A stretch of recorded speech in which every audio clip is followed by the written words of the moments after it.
What's up? How did I make you mine? Lo ka dyan. Lo. Oh. So there's a couple. There were so many more yesterday. She's ready to. She have a Yeah, bag. it's Pope. It's Pope. Ay, that's the fruit. Oh. Huh? I think it's only one because Oh, am I stepping on? Is there one right here? it's the fruit. This one. Sapat na yan ulam nating dalawa. Kasama natin ang ating nanay na vlogger din. Yan, from the rooftop with the yellow background. Ganda. Salamat po sa mga my fields nito at napayagan kaming nag-standby here in this place.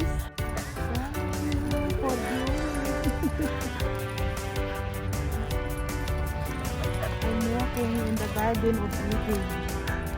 That's cool. Colorful flowers.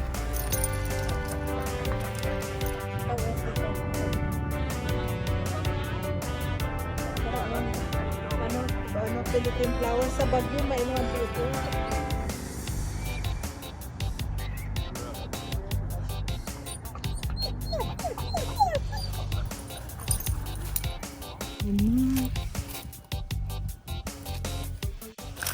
Yeah, my pods na siya. Once the flower becomes brown, this pods here become bigger. It is swollen, the seeds become swollen and it turns into brown.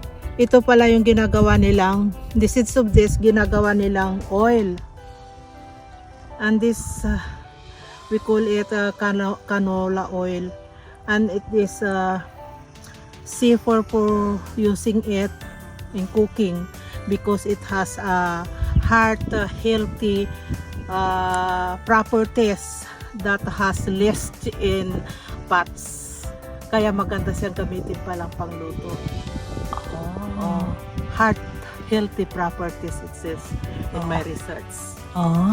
And then I found out in my research that this canola, what I know is just a product here in Canada, but all over the world, like in US, Europe, and China, they have these plants. So, hindi namin napigilan tumikil dahil very attractive yung kulay niya, yellow. So, lots of yellow fields now here in Canada at this summertime. And then, attractive pa ang kulay niya ngayon dahil magandang pagka-yellow. Pero after a week, this turn into brown. And then the poppy seeds will become brown too. And then they harvest it and make it as oil.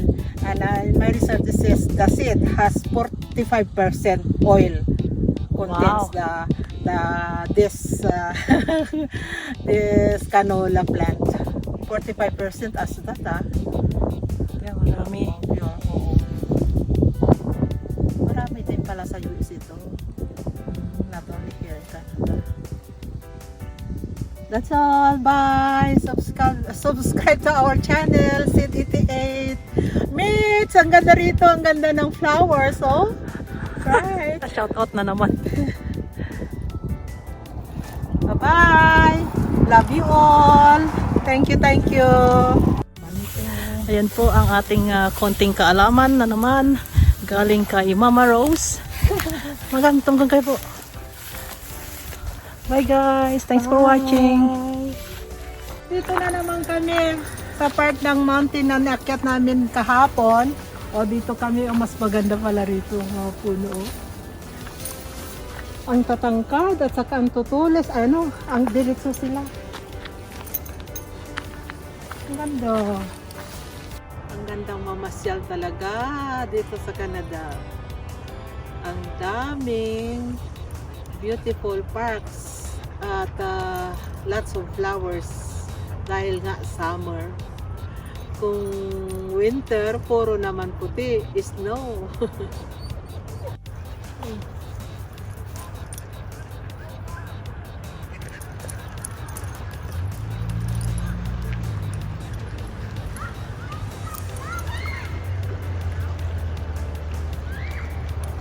Dito kami sa bandang baba na tabi ng Bo River.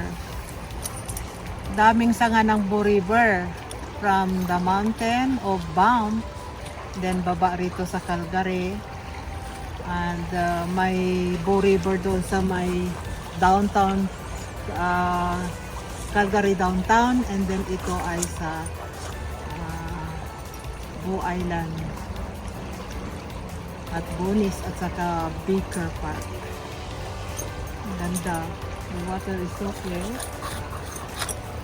Kung hindi lang malamig, pwedeng maligo. Kapon na kasi.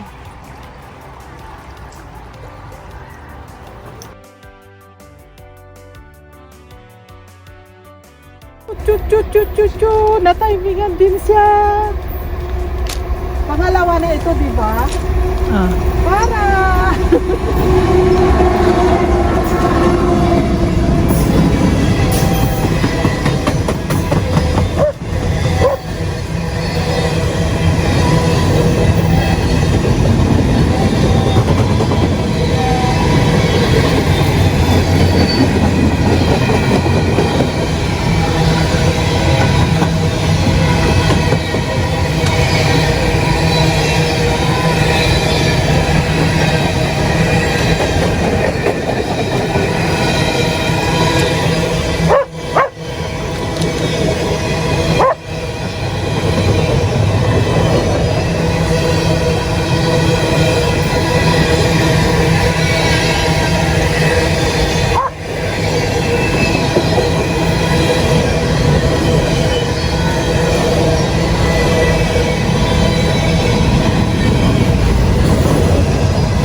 Ha? Pati yung head niya na magkabila 154.